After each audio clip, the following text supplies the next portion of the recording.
Bonjour la famille, profitez de ce moment de détente avec de charmantes histoires. N'oubliez pas de vous abonner et de partager vos impressions dans la section des commentaires. N'hésitez pas à cliquer sur le bouton j'aime car cela compte énormément pour nous. Veuillez vous asseoir, vous détendre et profiter de cette histoire. Nina a toujours été le genre de personne qui abordait la vie comme une symphonie bien orchestrée. Chaque jour commençait à 5h30 précise avec le doux bourdonnement de son réveil. Avant de sortir du lit, elle restait immobile, les yeux fermés, répétant mentalement les tâches de la journée. Les tournées à 7 heures, une chirurgie à midi, de la paperasse en fin d'après-midi. La routine était son ancre dans un océan d'imprévisibilité. Ce matin-là n'était pas différent. Elle était assise devant sa petite coiffeuse en bois, brossant ses cheveux par des coups doux et mesurés. Même si son appartement lui semblait vide, elle aurait juré que le silence était plus fort que d'habitude. Au cours des derniers mois, son mari Victor s'était éloigné d'elle, à la fois émotionnellement et physiquement. Bien qu'ils vivent toujours sous le même toit, c'était comme si deux étrangers partageaient un espace plutôt que deux partenaires partageant une vie. Le silence n'était brisé que par le doux ronronnement de la climatisation. Nina ferma les yeux et expira lentement, se remémorant l'image de l'homme autrefois vibrant qu'elle avait épousé. Un homme qui l'avait fait rire si facilement. Ces jours-ci, sa seule compagne à la table du petit déjeuner était une tasse de café à moitié vide et son esprit vigilant, toujours à l'affût du moindre signe que quelque chose n'allait pas. Avant de partir, Nina accomplissait son rituel final.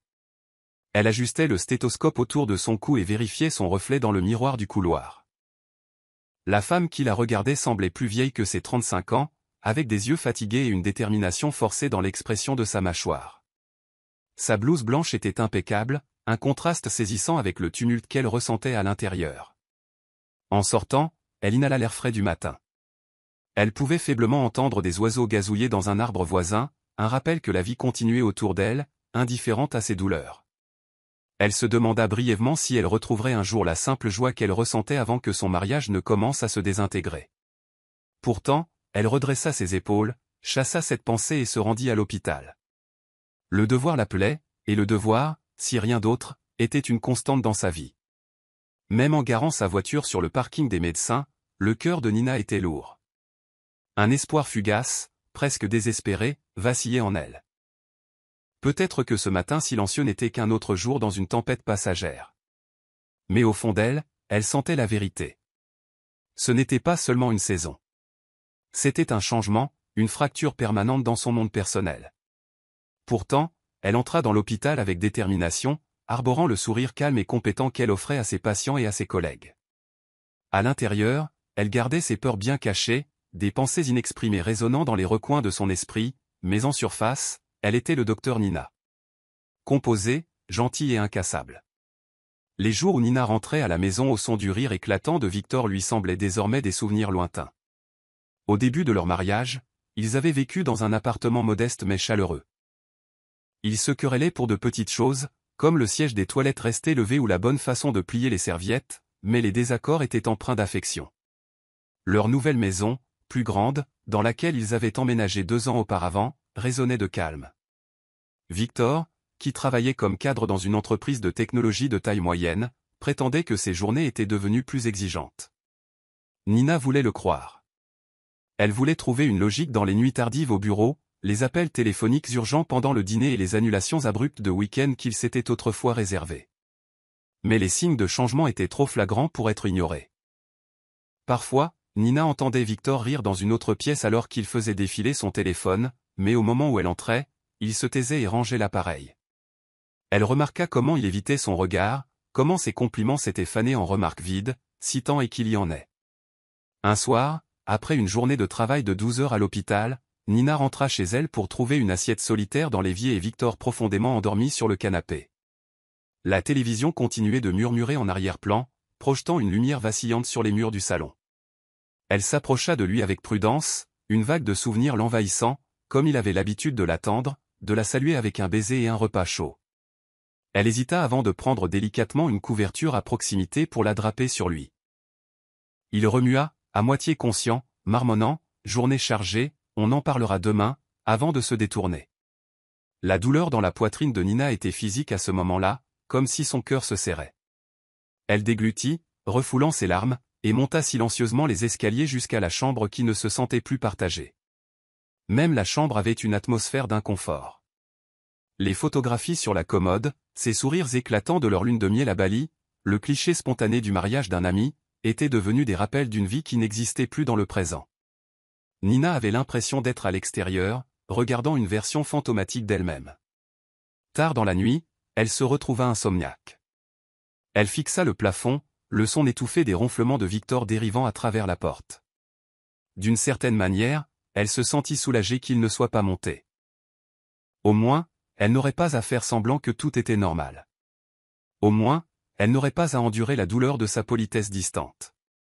Partagée entre l'amour et un désespoir croissant, Nina réalisa que ce vide n'était pas seulement un problème momentané dans leur mariage. C'était quelque chose de bien plus profond.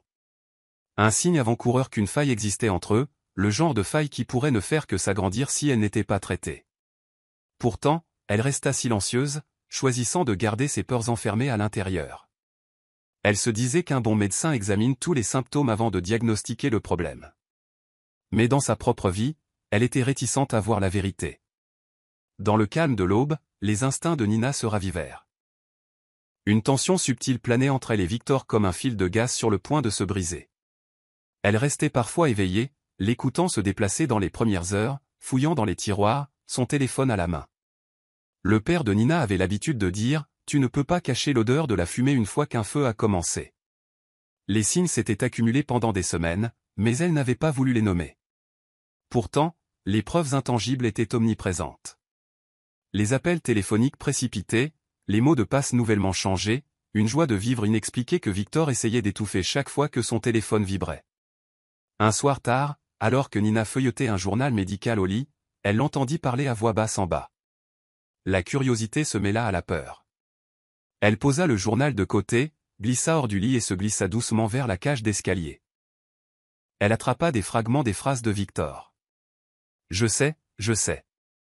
C'est compliqué » murmura-t-il.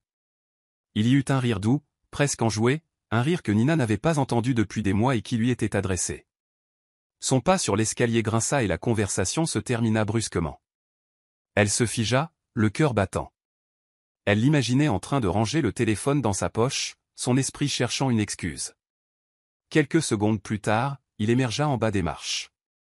Leurs yeux se croisèrent et un silence gênant s'ensuivit. « À qui parlais-tu » La voix de Nina était calme mais tenait une intensité tranquille. « Personne d'important » dit Victor, trop rapidement. « Juste un appel client tardif.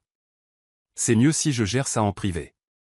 Je ne voulais pas te déranger. » Elle hocha lentement la tête, se forçant à faire correspondre son mensonge avec une neutralité répétée. « Je vois. Désolé d'avoir fait irruption. J'ai juste entendu des voix. » Il haussa les épaules, affichant un sourire embarrassé. « Tout va bien. Tu sais comment ça se passe. Le travail est fou. » Puis il se retira dans la cuisine, laissant Nina debout dans le couloir faiblement éclairé. Son esprit était un tourbillon de suspicion. Elle mena une bataille intérieure. Était-ce de la paranoïa, ou était-ce l'intuition qui la prévenait que quelque chose n'allait pas? Plus tard cette nuit-là, alors qu'elle se réinstallait au lit, elle se rappela à quel point il avait été certain de leur avenir. Ils avaient discuté de possibilités, d'ouvrir un compte d'épargne commun pour une maison de vacances, de fonder une famille un jour. Maintenant, tous ces rêves semblaient appartenir à une galaxie lointaine. Elle finit par sombrer dans un sommeil agité, hantée par des cauchemars à moitié formés dans lesquels Victor s'éloignait d'elle, main dans la main avec une femme sans visage. Dans l'obscurité, un murmure résonnait dans son esprit. Quelqu'un d'autre. Quelqu'un d'autre. Au matin, la peur qui persistait dans son cœur semblait bien plus réelle que toute vague suspicion. Elle s'habilla pour le travail, ignorant le tourbillon de nerfs dans son estomac, et quitta la maison sans réveiller Victor. Elle décida d'enfouir ses soucis sous un comportement professionnel une fois de plus, incertaine de la durée pendant laquelle elle pourrait tenir la mascarade. Les samedis matins avaient autrefois été un rituel précieux dans le foyer. Nina préparait leur petit déjeuner préféré, des crêpes avec des pépites de chocolat pour elle, et des crêpes nature, arrosées de miel pour Victor. Ils savouraient le repas en échangeant des plaisanteries légères sur des choses sans conséquence. Les nouvelles, les publications amusantes sur les réseaux sociaux, et même ce qu'ils prévoyaient de faire ce week-end. Maintenant, il mangeait surtout en silence. Victor faisait défiler son téléphone sans but précis pendant que Nina sirotait silencieusement son café, se forçant à avaler chaque bouchée au-delà du nœud dans sa gorge. Chaque fois qu'elle le regardait, elle avait l'impression de voir une peinture autrefois bien aimée qui avait perdu sa couleur. « N'avons-nous pas la fête de fiançailles de mon cousin le week-end prochain ?» demanda Nina, essayant de ressusciter la conversation mourante. Victor leva à peine les yeux. « Oh, c'est le week-end prochain ? Je pourrais avoir un voyage de travail. Je te le ferai savoir. » Sa voix était distante, comme s'il parlait à travers une vitre. Nina essaya de garder son ton décontracté. « Tu n'as jamais mentionné de voyage à venir. Quand est-ce que ça s'est produit ?» Il posa son téléphone, un scintillement d'agacement dansant sur ses traits. « Hier. Un truc de dernière minute. Tu sais comment ça se passe dans mon domaine. » Elle força un hochement de tête poli. « Bien sûr. Laisse-moi juste savoir. Ce serait bizarre si je me présentais seul et que tout le monde demande pourquoi mon mari n'est pas là. » Victor haussa les épaules. « Je ne peux pas contrôler mon emploi du temps, Nina. » La vivacité de son ton fit tordre l'estomac de Nina. Elle fixa son assiette intacte, voulant lui répondre, voulant le pousser à donner une vraie réponse. Au lieu de cela, elle soupira et décida de laisser tomber le sujet, bien que cela ne fît rien pour apaiser la frustration qui bouillonnait en elle.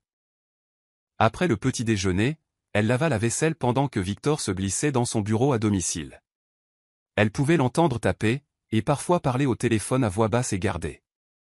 Une fois, elle le surprit en train de rire, un son chaleureux et authentique qui était devenu si rare en sa présence. Son cœur souffrait. Au fur et à mesure que la journée avançait, la distance entre eux restait ostensiblement large. Chaque fois que Victor émergeait de son bureau, Nina remarquait qu'il vérifiait l'écran de verrouillage de son téléphone, lisant les notifications avec un petit sourire secret.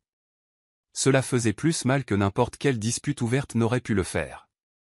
Le soir, elle rassembla le courage de frapper à la porte du bureau. Et commença-t-elle doucement. « Tu veux regarder un film ce soir ?» Il s'arrêta un instant, semblant presque surpris qu'elle le demande. « Je dois finir des rapports. Peut-être une autre fois. » La déception monta, mais elle força un léger sourire. « D'accord. Bonne chance avec ton travail. » Elle recula, refermant la porte derrière elle. S'appuyant contre elle, elle sentit un vide profond, comme si un vide s'était installé dans sa poitrine. L'homme assis derrière ce bureau était un étranger, quelqu'un qui se souciait autrefois d'elle profondément mais qui s'était maintenant retiré dans un monde où elle n'appartenait plus. Le dimanche arriva sans aucune amélioration de l'atmosphère du foyer. Nina se réveilla tôt, déterminée à chasser la morosité en nettoyant la maison de fond en comble. Peut-être qu'un sentiment d'ordre l'aiderait à retrouver un semblant de paix. Elle commença dans le salon, dépoussiérant les étagères et réarrangeant les livres, puis passa à l'utilisation. La dernière pièce sur sa liste était le placard de rechange dans le couloir, un endroit que Victor touchait rarement. Elle prévoyait de réorganiser les vestes d'hiver et les vieilles couvertures. Alors qu'elle retirait une pile d'écharpes rarement portées, quelque chose tomba au sol, une écharpe rouge douce avec une broderie délicate. Perplexe, Nina la ramassa. Un parfum doux et léger y persistait, un parfum qu'elle ne portait certainement jamais. Nina se figea, l'écharpe à la main, des souvenirs lui revenant de la façon dont Victor l'avait autrefois taquinée parce qu'elle sentait le cabinet médical, avec sa préférence pour un minimum de parfum, généralement juste de la lotion. Elle étudia le design de l'écharpe, son cœur battant dans ses oreilles. Elle était élégante, jeune, quelque chose qu'une étudiante insouciante ou une femme plus jeune pourrait porter. Son esprit s'emballa. À qui appartenait cette écharpe? Et pourquoi était-elle cachée dans le placard sous de vieilles couvertures? Sans y penser consciemment, elle la porta à son nez et inhala le parfum. Un flash d'image l'assaillit, Victor riant au téléphone, les messages textes qu'il gardait si farouchement, la mention d'un voyage d'affaires qui semblait avoir été fabriqué à la hâte. Soudain, les pièces du puzzle qu'elle avait collectées commencèrent à s'emboîter. Elle ne remarqua les larmes que lorsque quelques-unes d'entre elles roulèrent sur sa joue et sur l'écharpe, assombrissant le tissu en petites taches humides. Le souffle de Nina se bloqua, et une rafale d'émotions la submergea. La colère, la trahison, le chagrin, et un sentiment étrange de clarté. C'était comme si elle avait trouvé la clé manquante pour confirmer ses pires soupçons. Pendant un instant, elle envisagea de le confronter immédiatement, de faire irruption dans son bureau avec la preuve à la main. Mais sa formation médicale lui avait appris la valeur de la prudence. Elle avait besoin de plus qu'un seul vêtement égaré. Elle avait besoin de comprendre la situation dans son ensemble avant de faire un mouvement qui pourrait changer sa vie de manière irréversible. Alors elle plia soigneusement l'écharpe et la remit dans sa cachette, s'assurant qu'elle semblait intacte. Son cœur battait la chamade, mais elle gardait une résolution ferme. Elle rassemblerait plus d'indices, observerait depuis l'ombre si nécessaire. La confrontation viendrait, mais pas encore. Elle avait besoin de connaître toute l'étendue de ce à quoi elle était confrontée. Avec des mains tremblantes, elle retourna à son nettoyage, bien que son esprit ne soit plus concentré sur les tâches banales. Chaque coup de plumeau était mécanique, un substitut aux pensées tumultueuses qui tournaient en elle. Qui est-elle? Depuis combien de temps cela dure-t-il? Et pourquoi ne peut-il pas simplement me dire la vérité? Le jeudi soir, Victor annonça qu'il avait un dîner de travail important. Vêtu d'un costume impeccable, il semblait étrangement enthousiaste, plus que Nina ne l'avait vu depuis des mois. Elle le regarda silencieusement depuis un canapé du salon alors qu'il ajustait sa cravate dans le miroir du couloir et vérifiait son téléphone pour la énième fois. « Tu as l'air bien, proposa-t-elle. « Oui, merci, répondit-il, sans la regarder dans les yeux. Gros client de l'extérieur de la ville. Je dois faire bonne impression. » Nina hocha simplement la tête. Son esprit revint à l'écharpe rouge dans le placard. Si elle fermait les yeux, elle pouvait encore sentir ce parfum inconnu. Mais elle ne dit rien.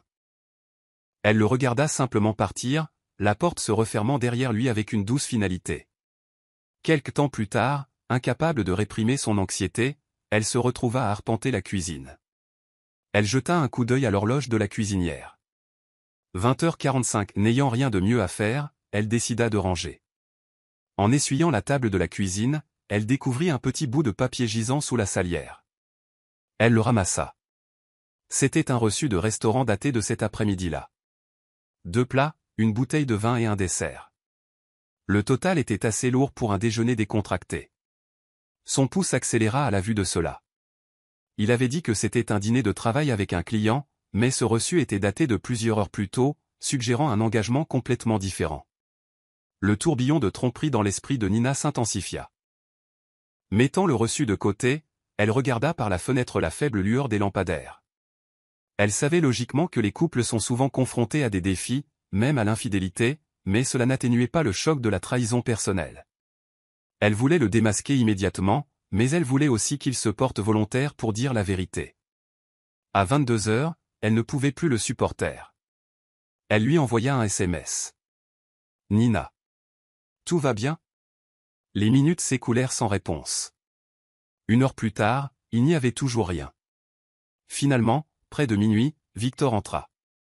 Nina était assise dans le salon faiblement éclairé, le reçu plié dans sa main. Et il la salua avec désinvolture, comme si de rien n'était. Ce dîner a duré plus longtemps que prévu. Ses yeux se posèrent sur l'horloge. Elle se mordit la langue, résistant à l'envie de se déchaîner. Elle voulait tellement brandir le reçu et exiger une explication. Au lieu de cela, elle força un sourire froid. « Les longs dîners arrivent, je suppose. » Victor enleva sa veste de costume. « Oui, c'est vrai. Désolé si tu t'es inquiété. » La culpabilité ou la peur qu'elle s'attendait à voir dans ses yeux était manifestement absente. Ou peut-être qu'il était juste trop habitué à la cacher maintenant. Nina le regarda monter sans dire un mot de plus. L'obscurité semblait l'envelopper, lourde de tension. Seule dans le salon, elle déplia le reçu froissé. Elle se força à inspirer et expirer, à rester calme. Elle se demanda si leur mariage était tenu par autre chose qu'un mince fil de vérités inexprimées. Dans ce moment immobile, la prise de conscience s'enfonça plus profondément que jamais. L'homme qu'elle avait autrefois cru connaître intimement était devenu quelqu'un d'autre entièrement. Un autre jour se leva, et Nina rentra chez elle plus tôt de l'hôpital, sa dernière chirurgie ayant été reportée. Elle trouva la maison vide, la voiture de Victor manquait à l'aller. Une vague de soulagement malaisé l'envahit. Elle avait fini par préférer ces espaces silencieux aux interactions forcées avec lui. Montant à l'étage pour se changer, elle remarqua que le téléphone de Victor vibrait sur la table de nuit. Il avait dû l'oublier dans la précipitation. Nina hésita, partagée entre le respect de sa vie privée et le besoin lancinant de réponse. L'appareil vibra à nouveau. Son cœur battait la chamade et ses mains tremblaient. Elle se rappela l'écharpe rouge et le reçu suspect, chacun ajoutant du carburant à l'enfer de ses soupçons. Se ressaisissant, elle prit le téléphone. Une notification brillait sur l'écran. « Zara, tu me manques déjà. J'ai hâte de te revoir ce soir. » Les mots envoyèrent un frisson froid à travers Nina. Elle tapota l'écran, pour découvrir que les messages étaient verrouillés derrière un mot de passe qu'elle ne connaissait pas. Néanmoins, le seul fragment de message était suffisant pour briser les illusions qui restaient. C'était le nom derrière l'écharpe, le parfum, les déjeuners cachés, et probablement les appels tardifs. Une tempête d'émotions s'abattit sur elle. La colère, l'humiliation, le chagrin. Elle se sentit nauséeuse, son souffle venant en court et rapide halètement. Pendant un instant, elle envisagea de jeter le téléphone à travers la pièce, de le fracasser contre le mur, de laisser sa fureur exploser. Mais une voix mesurée en elle, la même qui la guidait à travers les procédures chirurgicales, la maintint ancrée. Elle devait rester calme, recueillir plus d'informations et choisir ses prochaines étapes avec sagesse. S'enfonçant sur le bord du lit, Nina fixa le téléphone dans ses mains. L'écran s'était éteint, mais le nom de Zara brûlait dans son esprit comme une enseigne au néon. Était-elle jeune? Était-elle belle? Aimait-elle Victor? Un million de questions torturantes l'assaillirent, chacune plus piquante que la précédente. Finalement, elle replaça le téléphone sur la table de nuit, exactement là où elle l'avait trouvé. Ses yeux lui piquaient de larmes non versées, mais elle résolut de ne pas les laisser tomber. Elle ne pouvait pas s'effondrer de désespoir maintenant, sa fierté et son sentiment de contrôle, aussi fragile qu'il soit, ne le permettraient pas.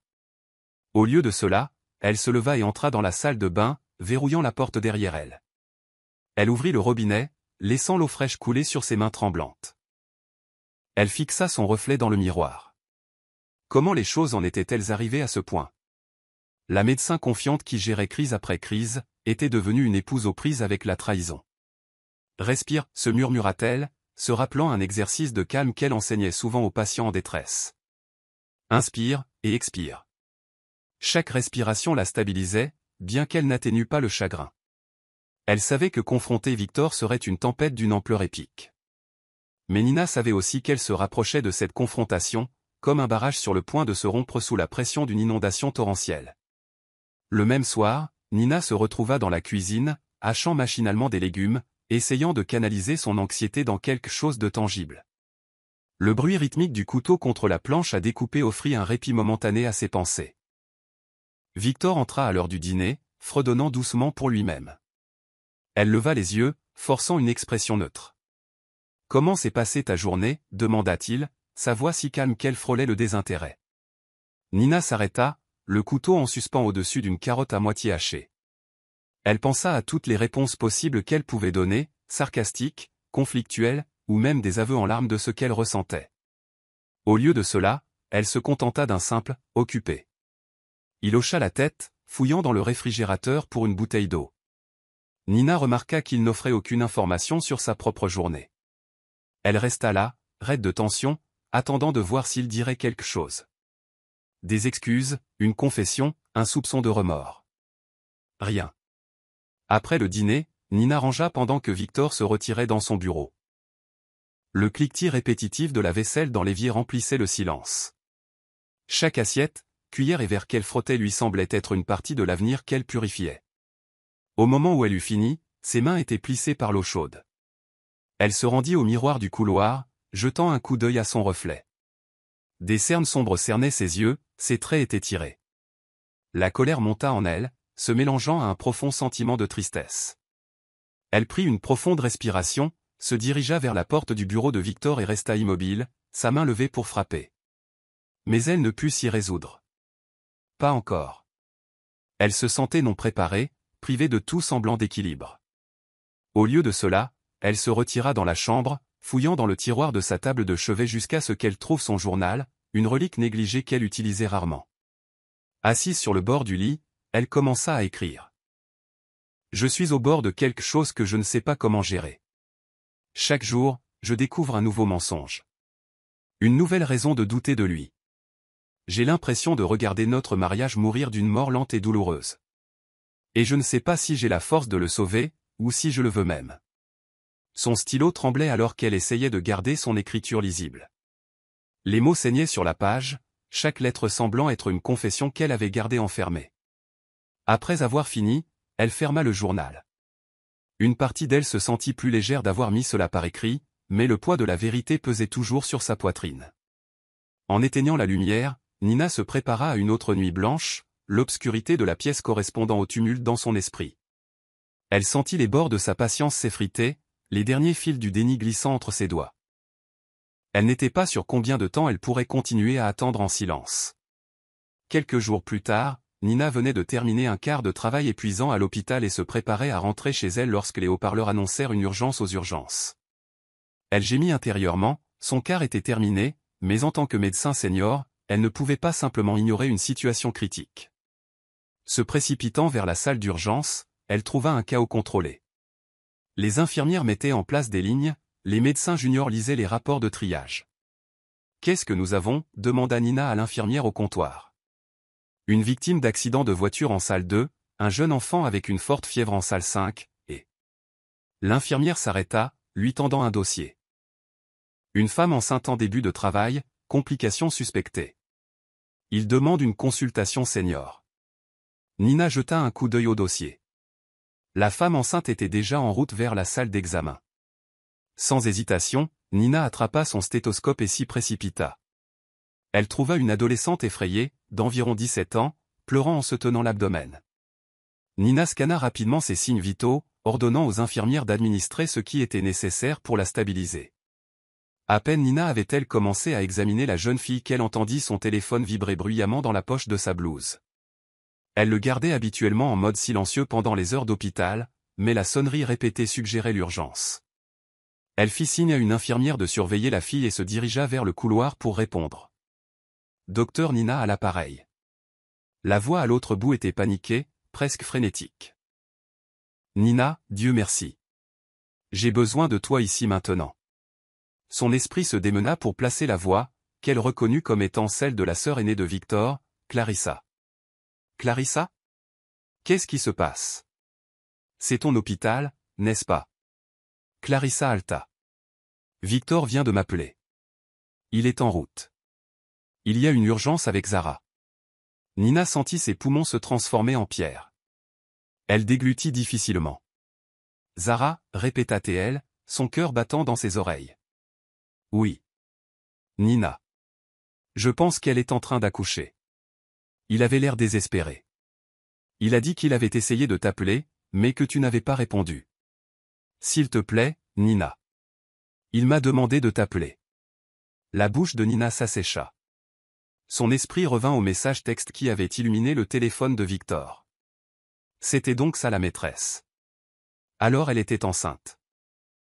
La bile monta dans sa gorge, mais son côté professionnel s'activa. Elle avait prêté serment d'aider tout patient dans le besoin, peu importe l'agonie personnelle. D'accord. Elle réussit. Dis-lui de l'amener directement aux urgences. Je verrai ce que je peux faire. Engourdie, elle mit fin à l'appel. Pendant un instant, elle resta immobile dans le couloir, les lumières fluorescentes l'éblouissant. Elle ne s'était jamais sentie aussi déchirée, la colère, le chagrin et son devoir de médecin s'affrontant comme une tempête à l'intérieur d'elle. Elle serra la mâchoire, redressa ses épaules et se dirigea vers l'entrée des urgences. C'est alors qu'un brancard portant une femme enceinte franchit les portes automatiques, Victor à ses côtés.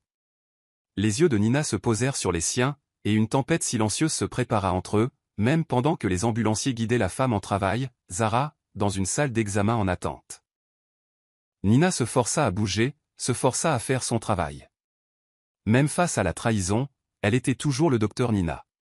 Le service des urgences bourdonnait d'activité alors que Zara gémissait de douleur sur le brancard. Des cernes sombres soulignaient ses yeux, sa respiration était haletante. Victor planait anxieusement. Son visage était déformé par la peur. Nina se précipita en avant, passant en mode professionnel. Déplaçons-la en salle 3, ordonna-t-elle. Les infirmières s'empressèrent de suivre ses instructions. Les contractions de Zara étaient féroces et sporadiques. Nina évalua rapidement ses signes vitaux, un rythme cardiaque élevé, une pression artérielle limite haute. Le rythme cardiaque du bébé était également erratique. Nina échangea un regard significatif avec l'infirmière qui installait le moniteur fœtal. Ce ne serait pas un accouchement de routine. Alors qu'il transférait Zara sur un lit, la jeune femme serra la main de Nina.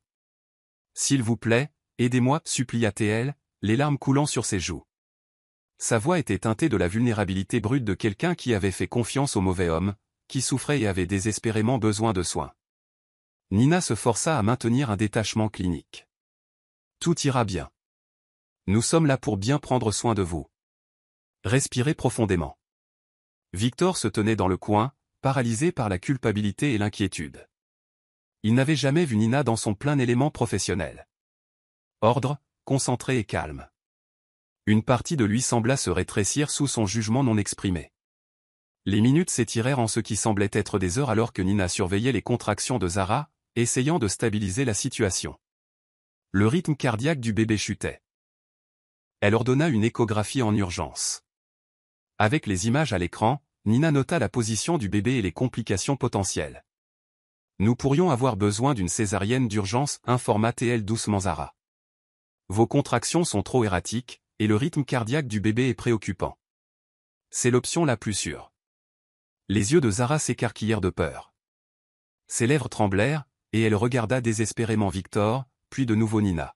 « Faites-le. Sauvez mon bébé, s'il vous plaît. » Nina hocha la tête, se tournant vers l'infirmière. « Préparez le bloc opératoire. Faites venir le docteur Johnson pour l'anesthésiologie. Nous devons bouger vite. » Victor retrouva enfin sa voix. « Nina, s'il te plaît ?» Il s'arrêta, incertain de la façon de s'adresser à la femme qu'il avait si profondément lésée. Nina ne le regarda même pas. « Je m'en occupe. Tu devrais te frotter si tu prévois d'être au bloc. » Son ton était glacial mais professionnel. La tension était palpable, mais la crise immédiate éclipsait le drame personnel. En quelques minutes, Zara fut transportée vers la salle d'opération. Victor suivit en blouse stérile et en calot, ressemblant en tout point au futur père anxieux, éclipsé par sa propre culpabilité. Sous les lumières vives du bloc opératoire, Nina guida son équipe à travers la procédure. Chaque étape était précise, sa main gantée ferme, sa voix instruisant les résidents en chirurgie et les infirmières avec une autorité inébranlable. Malgré le tumulte émotionnel en elle, elle opéra avec la finesse qui avait fait d'elle l'un des médecins les plus respectés de l'hôpital. Le premier gémissement du bébé coupa la tension comme un phare d'espoir, bien que le cri fût faible. La poitrine de Nina se serra. L'équipe pédiatrique prit le relais, emmenant le nouveau-né pour une évaluation immédiate. Zara s'affaissa contre la table d'opération, épuisée et en larmes. À l'extérieur de la salle d'opération, Victor faisait les 100 pas, attendant des nouvelles. Finalement, Nina émergea, les gants enlevés, ses yeux fatigués. Pendant un instant, il chercha dans son expression le moindre scintillement de chaleur, le moindre signe qu'elle pourrait lui pardonner. « Le bébé est en vie, dit-elle doucement. Il y a eu des complications, mais l'équipe travaille à le stabiliser. Zara est également stable, pour l'instant. » Le soulagement inonda le visage de Victor. « Merci mon Dieu. » Nina se détourna avant qu'il ne puisse dire quoi que ce soit de plus. Sa posture était rigide. Elle le laissa debout dans le couloir stérile, seul avec son soulagement et la réalisation écrasante du coup de sa tromperie. Le couloir de l'hôpital était blanc et froid, les lumières fluorescentes magnifiant chaque émotion brute gravée sur le visage de Victor. Il s'attarda, fixant les portes du bloc opératoire où Nina avait disparu. Les infirmières et les préposés s'agitaient autour de lui, mais il aurait tout aussi bien pu être invisible. Une fois que Nina eut terminé les premiers contrôles post-opératoires, elle se retrouva à marcher vers la salle de réveil de Zara. La jeune femme était allongée dans son lit, pâle et tremblante d'épuisement, mais éveillée. À la vue de Nina, les yeux de Zara s'écarquillèrent. Un regard de reconnaissance vacilla sur ses traits, quelque chose qui fit accélérer le pouls de Nina. Et, dit doucement Nina, s'approchant du lit avec des pas prudents. « Comment vous sentez-vous » La voix de Zara était faible. « Je suis, vivante je suppose. Et mon bébé. Il va bien » Nina hocha la tête, joignant ses mains. « Il est sous observation. Nous faisons tout notre possible pour qu'il se stabilise. Votre état semble bon pour l'instant, bien que vous deviez rester ici quelques jours. » Zara déglutit, les yeux remplis de larmes. Elle murmura.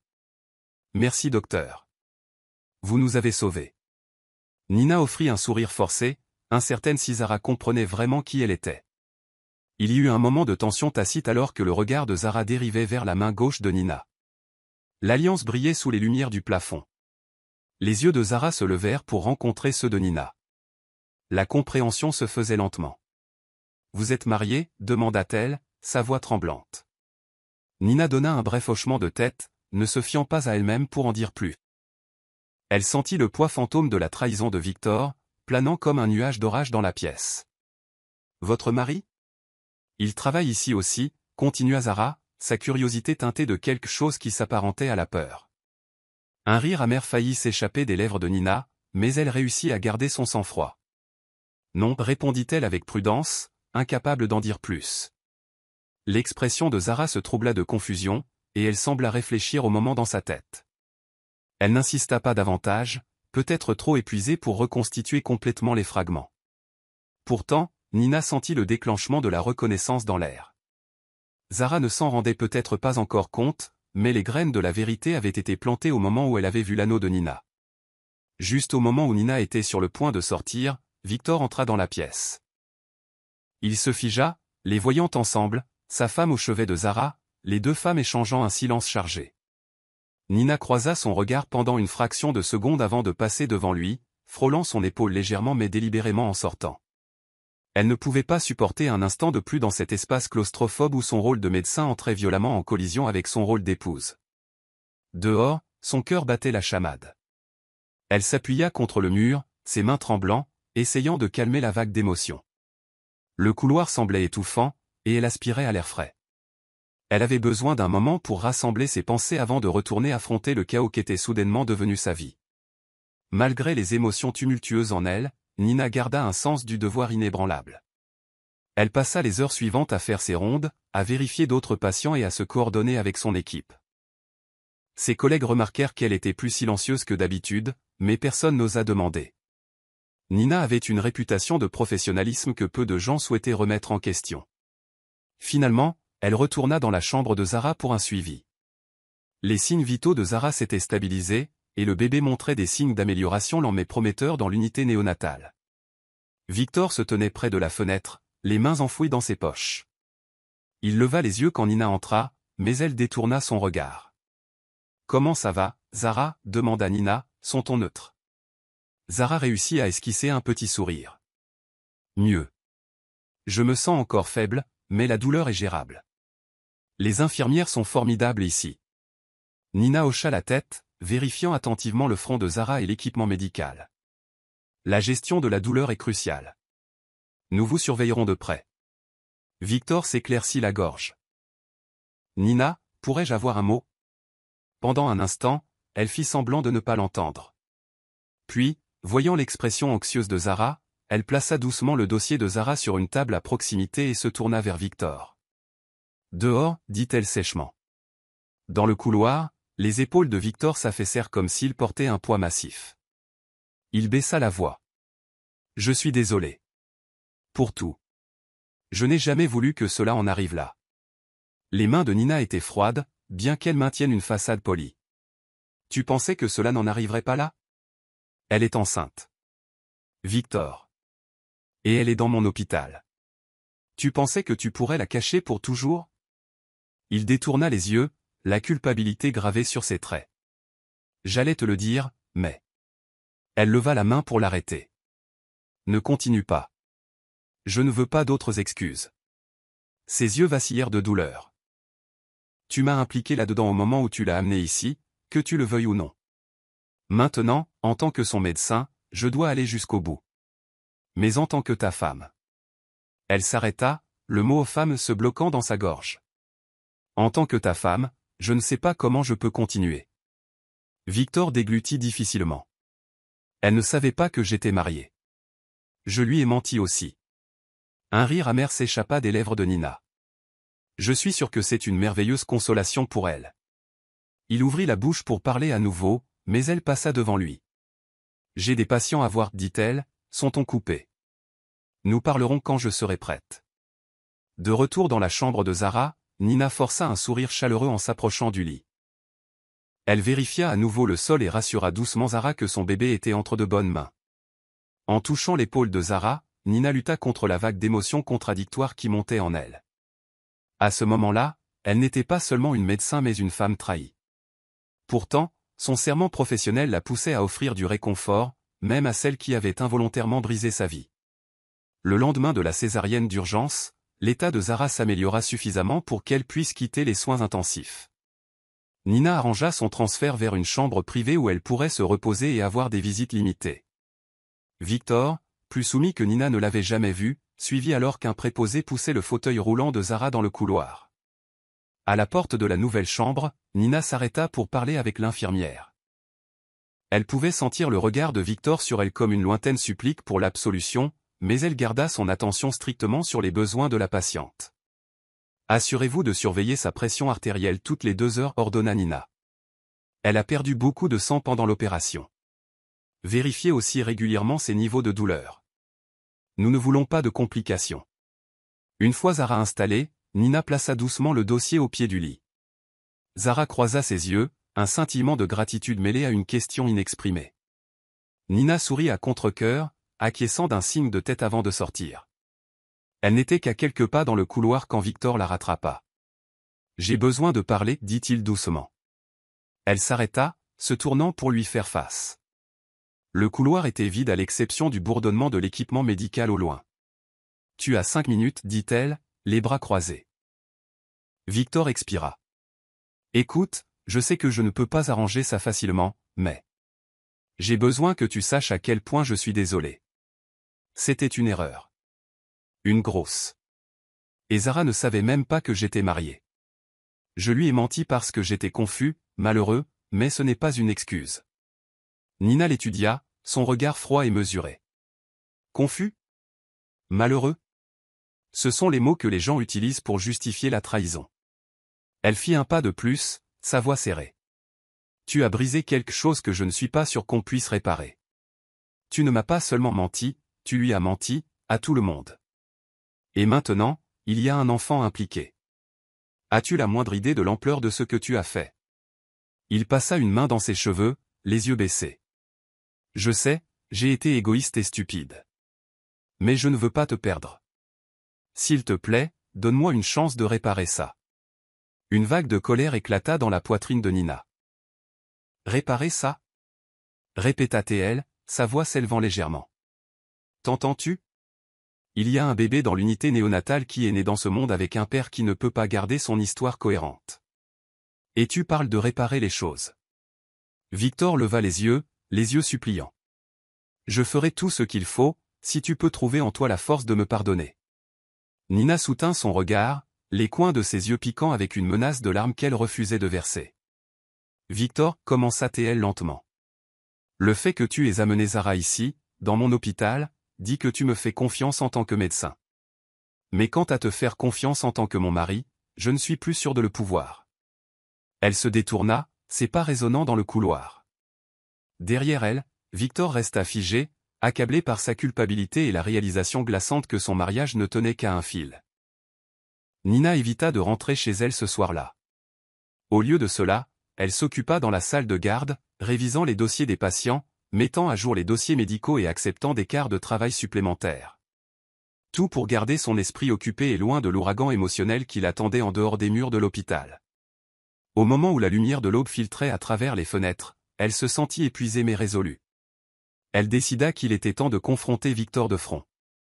Elle le localisa dans la chambre de Zara, où il était assis sur une chaise en plastique, penché en avant, les mains jointes, regardant Zara dormir.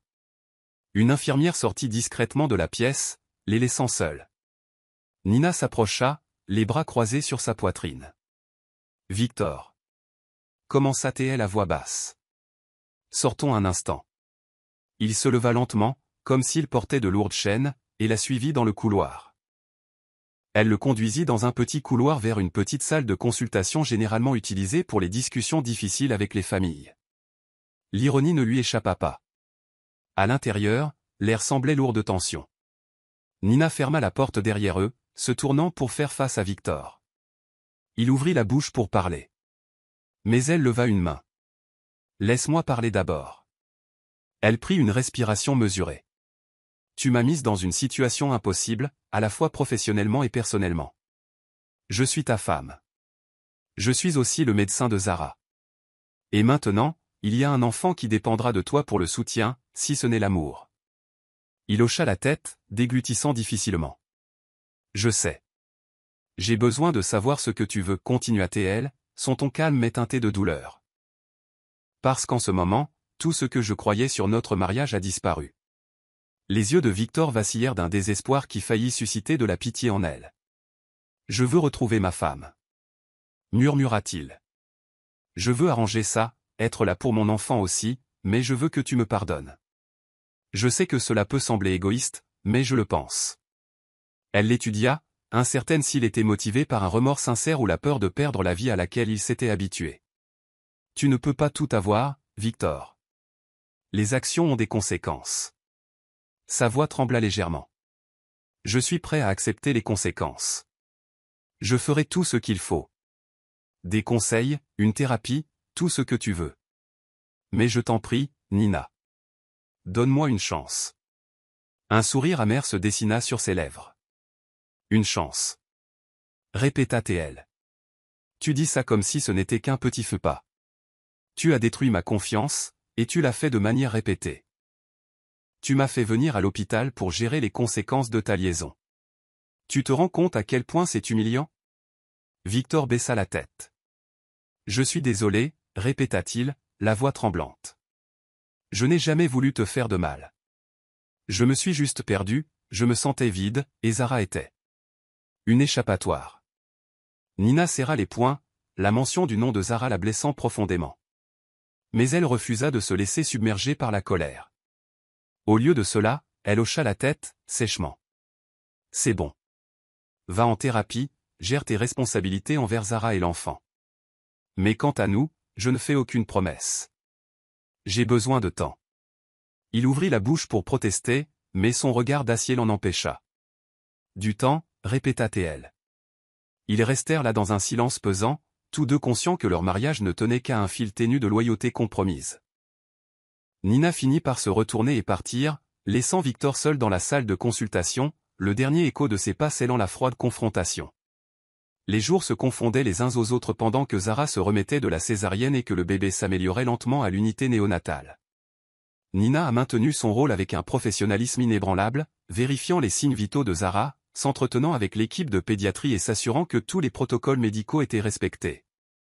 La tension entre Nina et Victor persistait, telle une corde tendue, prête à se rompre à la moindre provocation. Chaque fois que leurs regards se croisaient, un tourbillon tacite de regret, de colère et d'affection persistante tourbillonnait dans l'espace qui les séparait. Zara, de son côté, restait polie, bien qu'un malaise distinct émanât d'elle chaque fois que Nina entrait dans la pièce. Elle posait des questions prudentes, comment va le bébé? Quand pourrais-je le tenir? Et Nina répondait de manière clinique. Pourtant, la question non exprimée, qui es-tu exactement pour Victor, planait dans l'air, non formulée mais puissante. Un matin, alors que Nina effectuait ses vérifications de routine, elle trouva Zara éveillée et anxieuse, son regard fixé sur la porte. « Vous avez beaucoup progressé », dit doucement Nina, écoutant le cœur de Zara avec son stéthoscope. Zara hocha la tête, la voix tremblante. « Je suis reconnaissante pour tout ce que vous avez fait. » Elle hésita, comme si elle choisissait ses mots avec soin. « Je sais. Je sais que vous êtes proche de Victor. » La main de Nina se figea une fraction de seconde. Elle retira le stéthoscope de ses oreilles. « Nous nous connaissons depuis longtemps, » répondit-elle d'un ton neutre. Zara inspira lentement.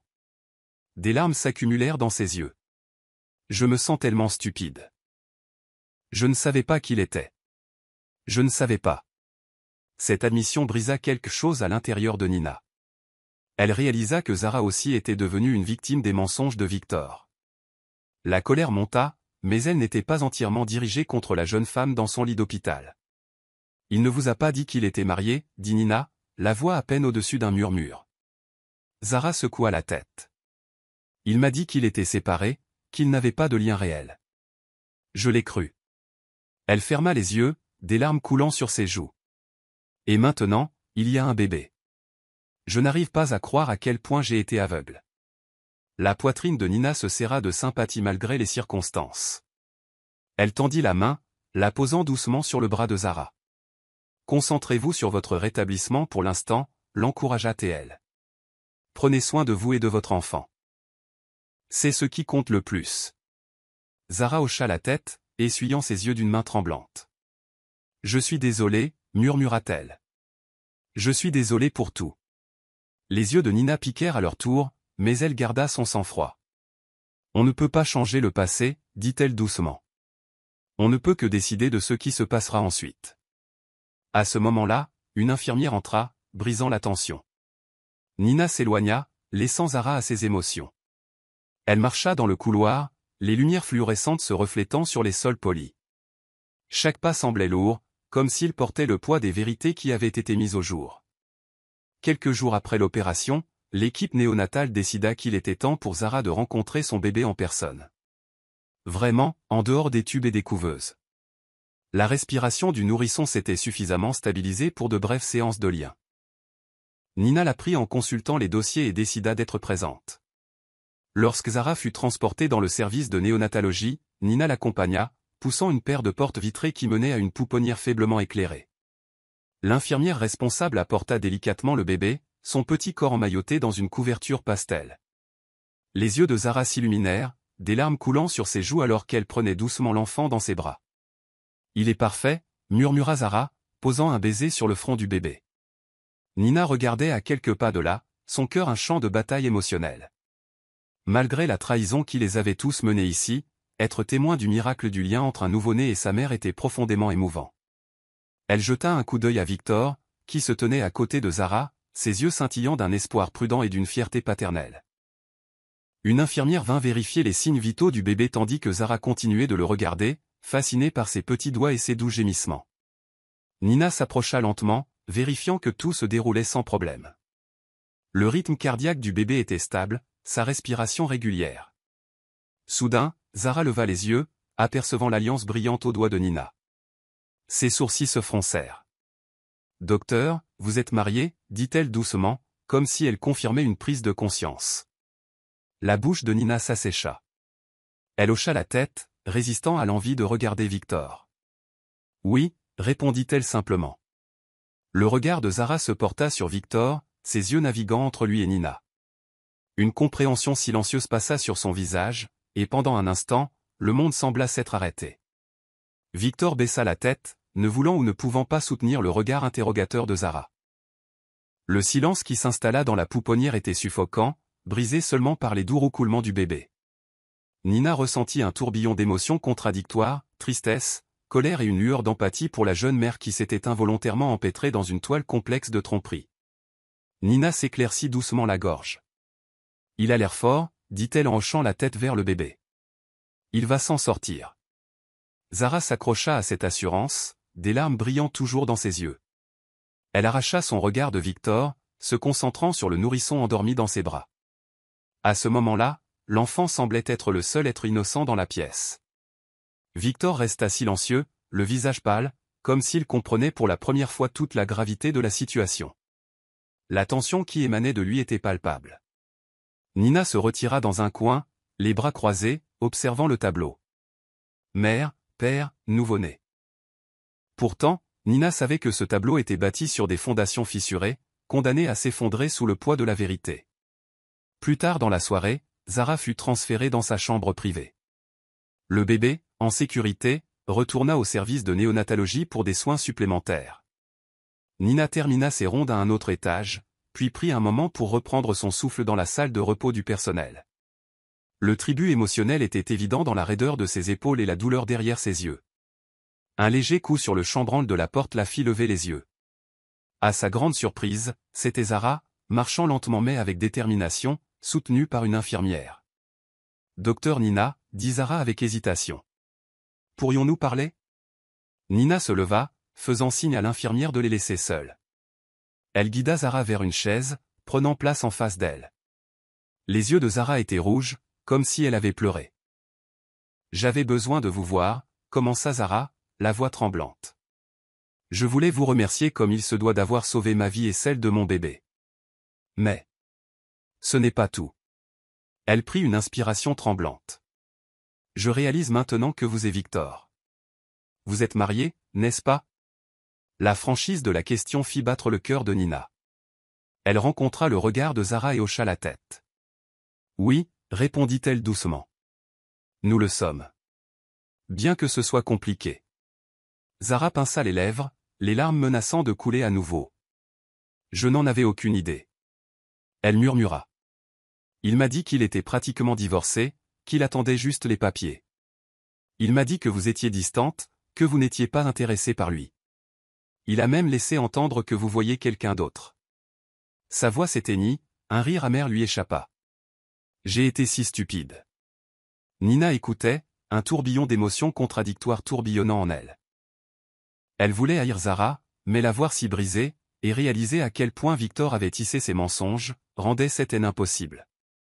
Vous ne saviez pas, dit doucement Nina. Il vous a menti.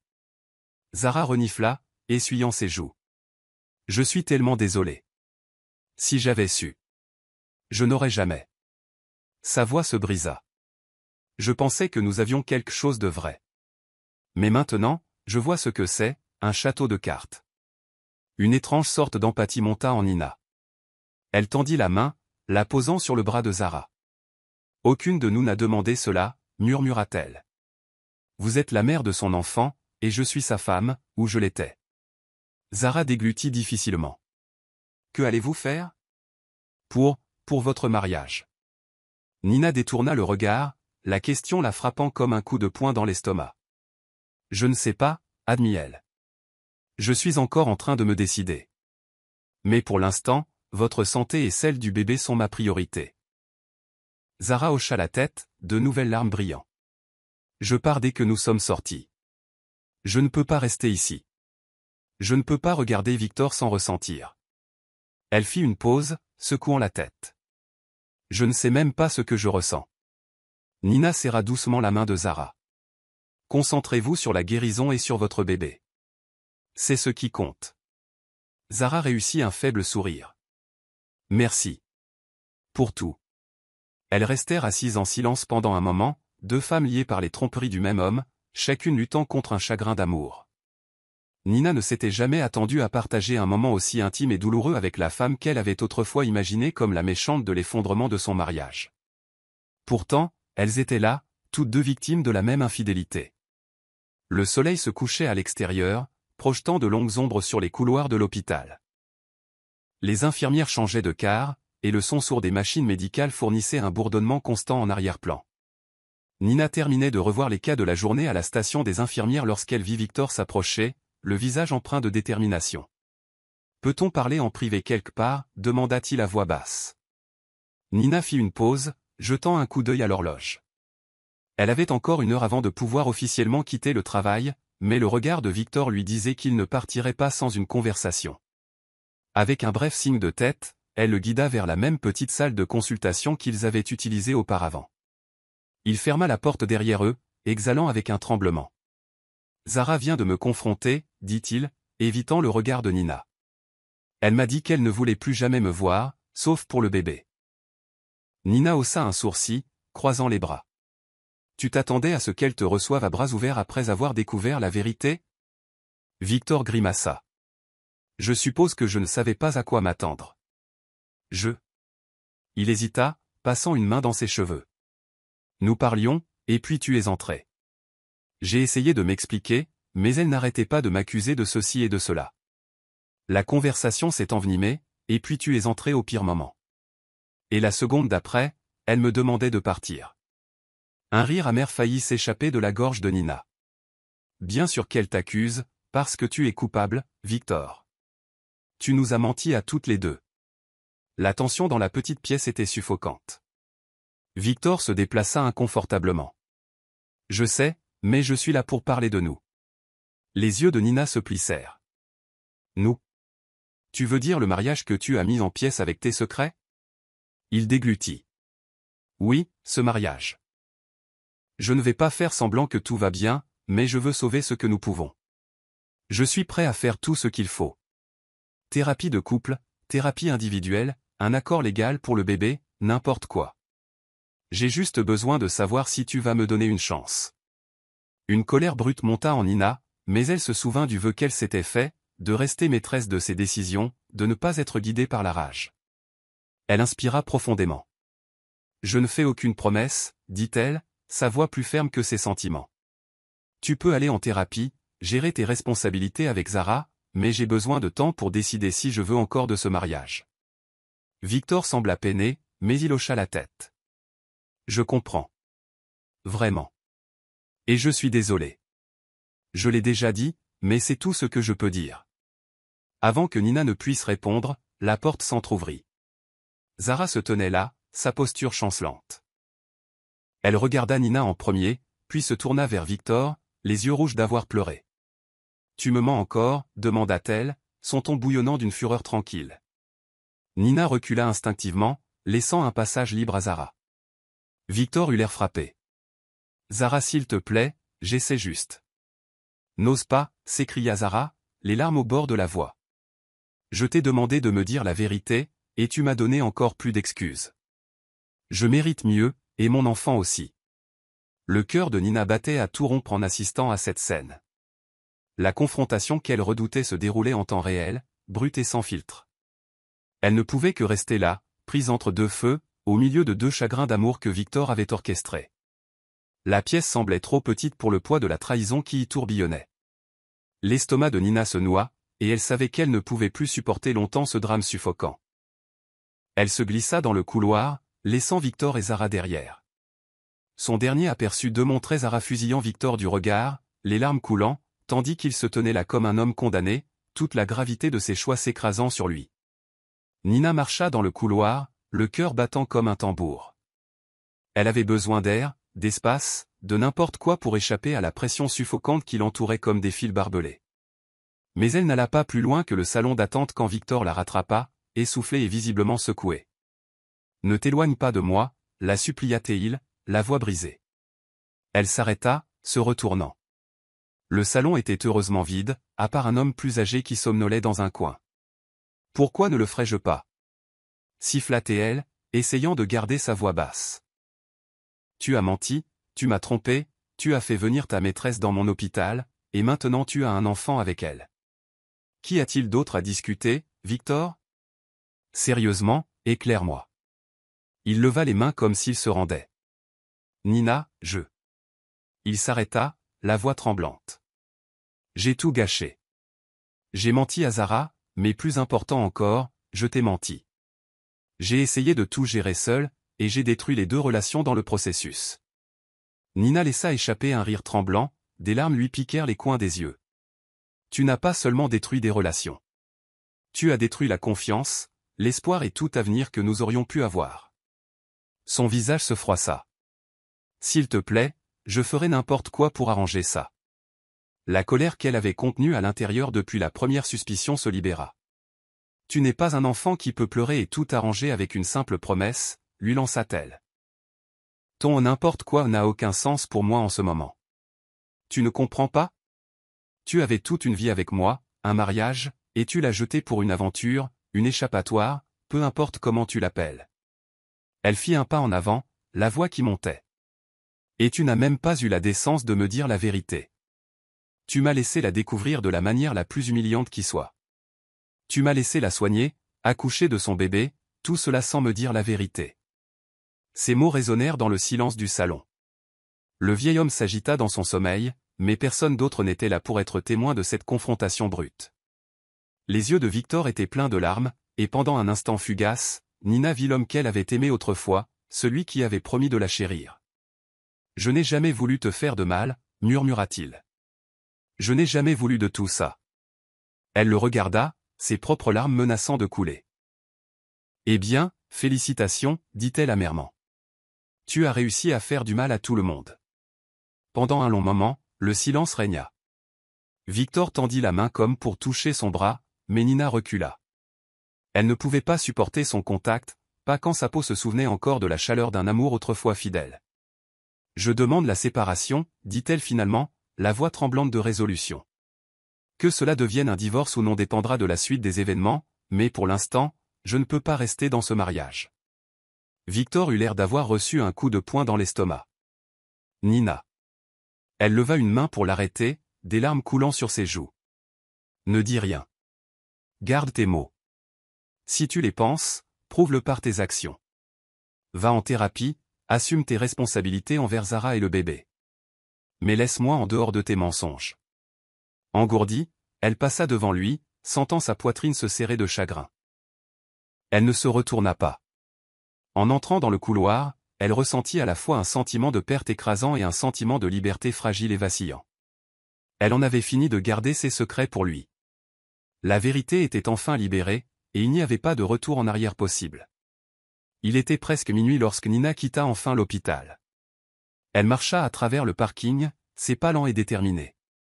Une tempête menaçait dans le ciel, des nuages roulant dans des teintes de gris menaçantes. De retour à la maison, qui n'était plus un foyer, elle trouva la voiture de Victor déjà garée. Elle prit une profonde inspiration avant d'entrer. Les lumières du salon étaient tamisées et elle vit Victor avachi sur le canapé, la tête entre les mains. Entendant ses pas, il leva les yeux creux et épuisés. Pendant un moment, aucun des deux ne parla. L'air semblait statique, comme s'il retenait son souffle, attendant ce qui allait suivre. Lentement, Nina se rendit à la cuisine et se versa un verre d'eau. Elle s'appuya contre le comptoir, le regardant de loin. Victor se leva avec hésitation, se rapprochant, mais pas trop. « Je ne sais même pas par où commencer, » dit-il, la voix brisée. « J'ai passé des heures ici seul, à réfléchir à ce que j'ai fait. Et j'ai réalisé que tout ce que tu as dit est juste. J'ai menti à vous deux, je vous ai manipulé, et maintenant j'ai un enfant qui grandira avec ce nuage au-dessus de lui. » Les doigts de Nina se resserrèrent autour du verre d'eau, la fraîcheur de la condensation contrastant fortement avec la rage et le chagrin qui bouillonnaient en elle. « Au moins, tu peux encore te tenir debout, dit-elle d'un ton neutre. Moi, je peux à peine respirer. » Victor ferma les yeux, une seule larme coulant sur sa joue. « Tu as raison. Je suis brisé, Nina. Je ne m'attends pas à ce que tu me répares ou même que tu me pardonnes pour l'instant. Mais je veux que tu comprennes que je vais essayer, vraiment essayer, de devenir quelqu'un de meilleur.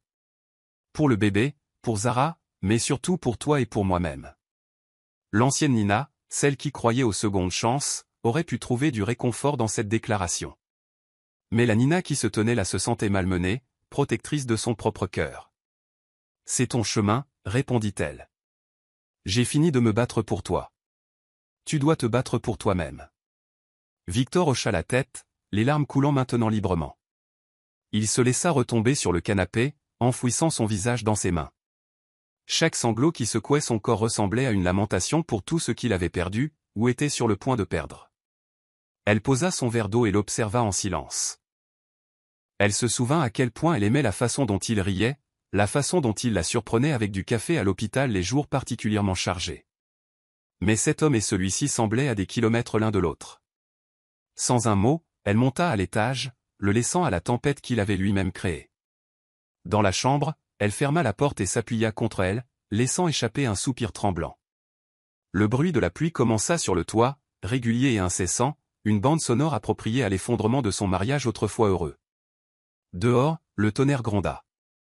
Dans sa poitrine, Nina ressentit un grondement correspondant d'émotions brutes et non filtrées. Le sommeil était impossible.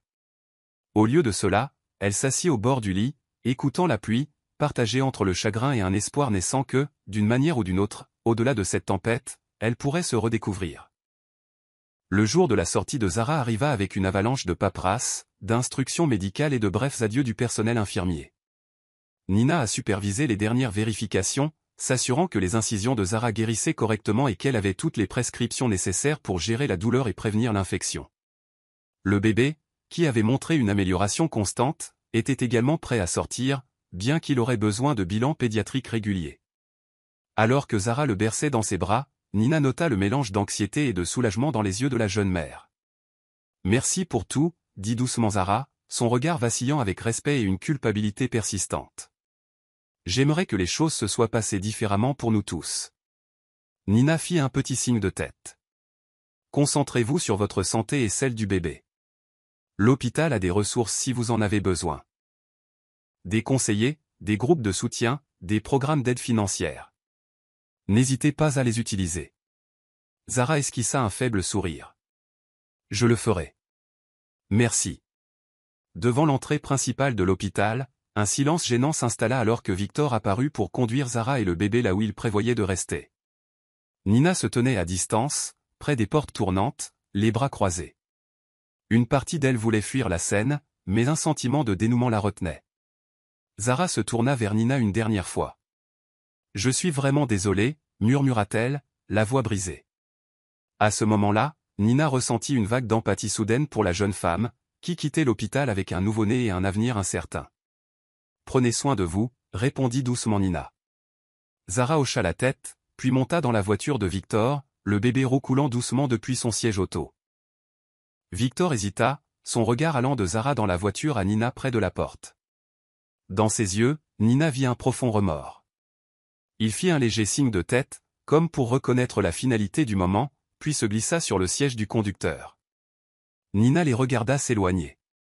Elle ressentit un sentiment de soulagement écrasant mêlé de tristesse, comme la scène finale d'une pièce de théâtre où tous les acteurs quittent la scène, laissant derrière eux un décor vide.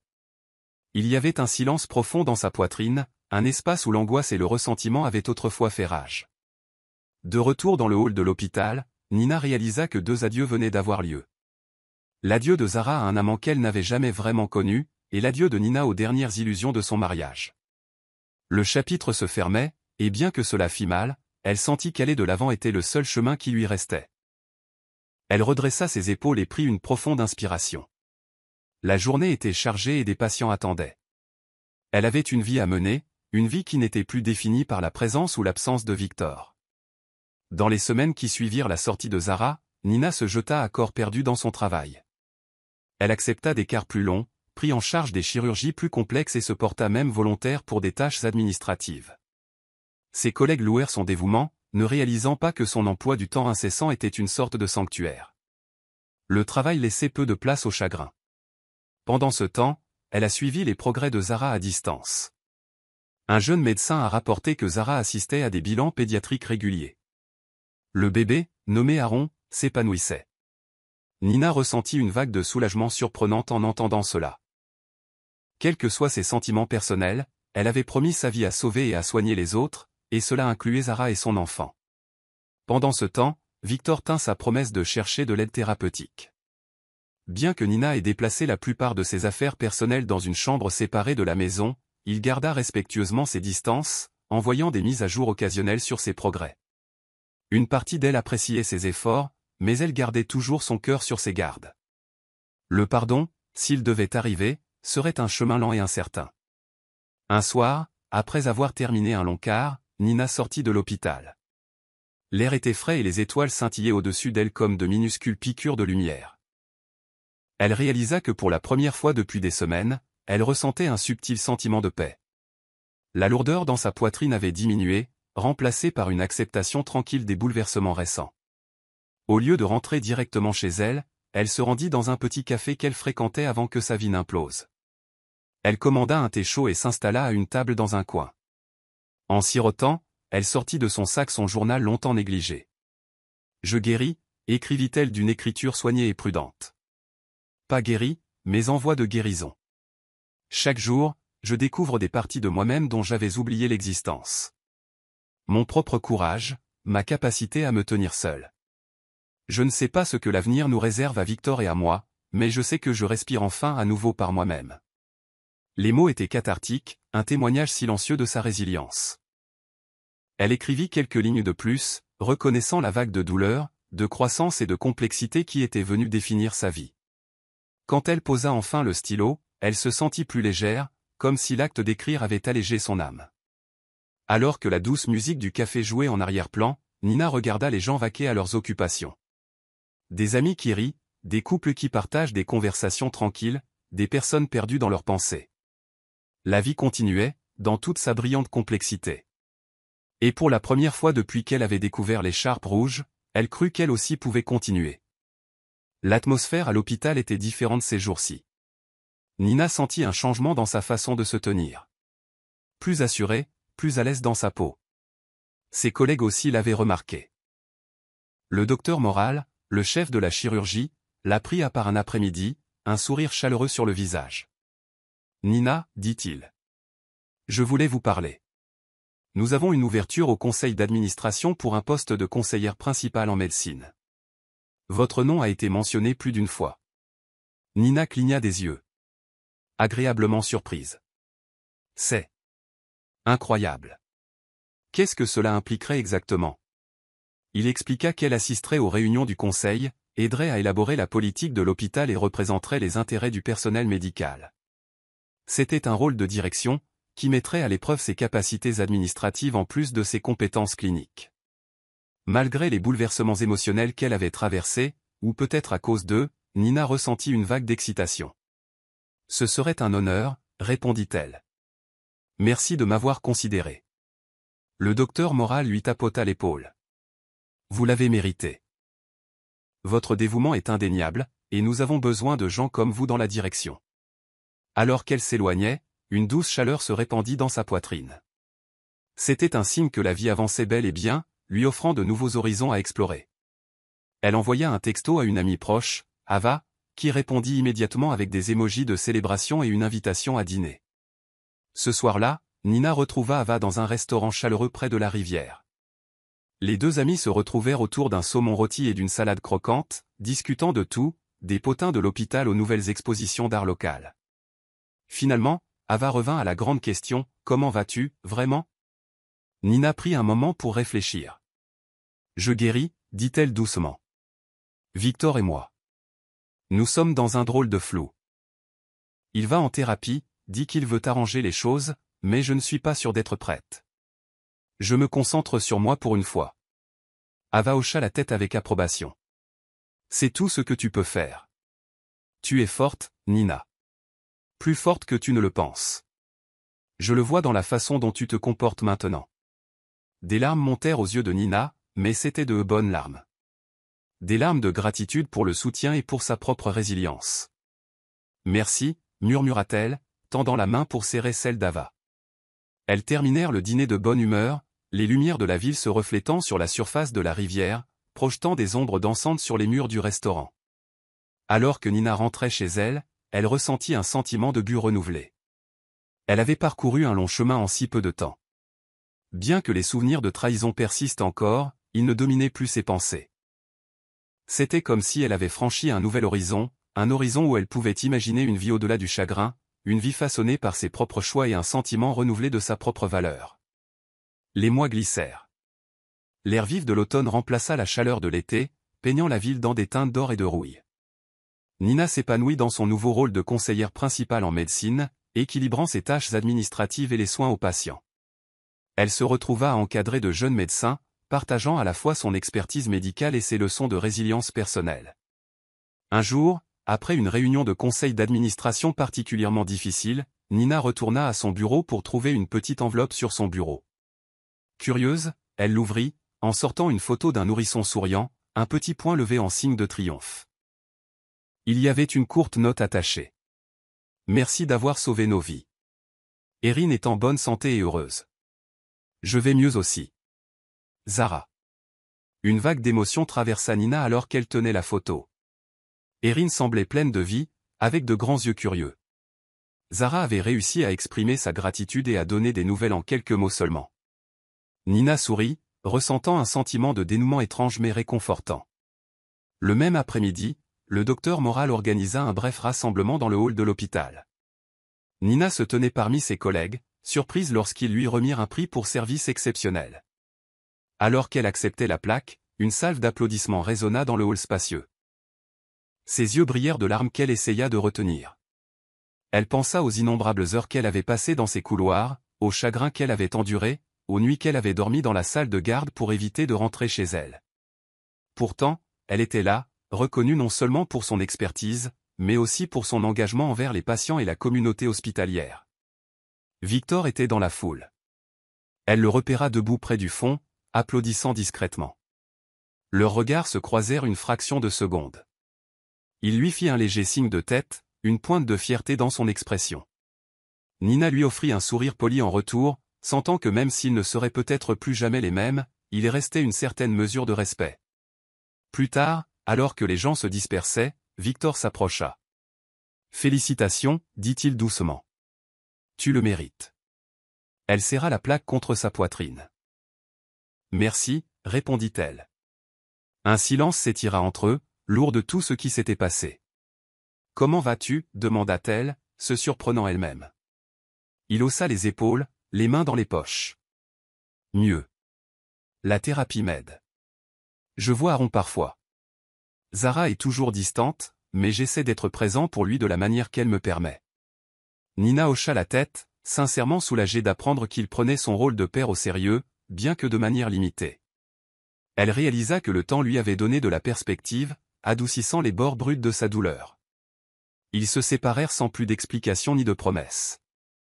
Mais à ce moment-là, Nina ressentit un sentiment d'achèvement. Elle avait bouclé la boucle, d'épouse dévouée à partenaire trahi, du chagrin à un nouveau chapitre de croissance personnelle. C'était un matin clair et frais lorsque Nina monta sur le toit-jardin de l'hôpital. Elle venait souvent ici pour rassembler ses pensées avant de commencer ses rondes. La ligne d'horizon de la ville s'étirait devant elle, baignée par la lumière du soleil matinal. Un sentiment de calme l'envahit, mêlé à une excitation tranquille pour la journée à venir. Elle avait finalement décidé de demander le divorce. Bien que Victor soit en thérapie et fasse des progrès en tant que père, Nina reconnut que son chemin vers la découverte de soi nécessitait de se libérer du mariage. Sa décision était prise et elle en ressentait un sentiment de paix surprenant.